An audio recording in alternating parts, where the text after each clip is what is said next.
Welcome back to Nostalgia vs. Reality, where I play the games that define my childhood, whether they've held up or not. Today we're looking at Tom Clancy's Splinter Cell, developed and published by Ubisoft Montreal in 2002.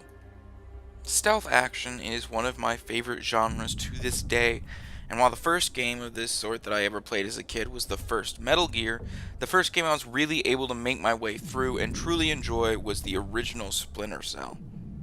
Even so, Splinter Cell was extremely difficult for me to make my way through as a kid. I still have vivid memories of trying to get through specific levels.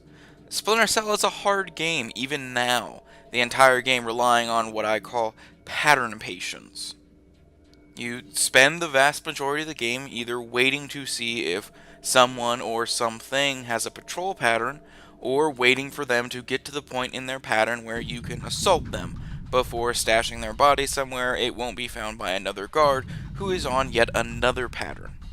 At the very least, you do get to watch people walk around in a variety of nice environments, from an oil rig in the middle of the sea to CIA headquarters in Langley, Virginia.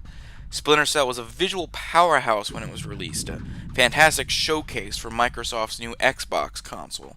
And while the game holds up in some respects, some textures, especially ground textures, look absolutely horrible now.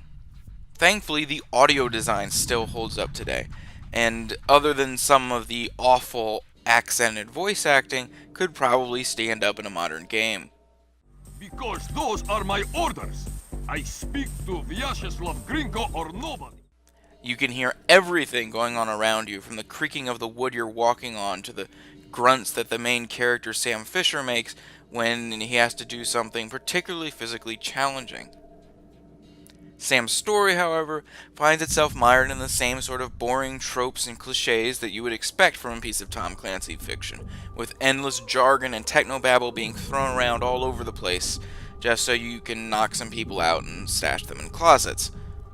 So does Splinter Cell live up to my memories of it? This game is unique in all the titles I've played so far, in that it has gotten better with the context of gaming as it is now. The stealth action genre is almost completely dead, and while the latest game in the Splinter Cell series, Blacklist, has finally returned the series to its original stealth format, it's gone through some pretty rough patches, with a few games that veered completely into the action side of the game. The original Splinter Cell might be obtuse, confusing, and highly repetitive, but I enjoy a stealth game that allows me to use trial and error over and over and over again to finally figure out how to solve the puzzle that the game is presenting me with. To be sure, there are a ton of things that the original Splinter Cell fails at in a modern sense, especially when it comes to teaching the player how to play the game. And it might be far more sensible to pick up a copy of Blacklist or even Chaos Theory. But there's a certain level of quaintness and purity of concept to the original that I'm irresistibly lured to.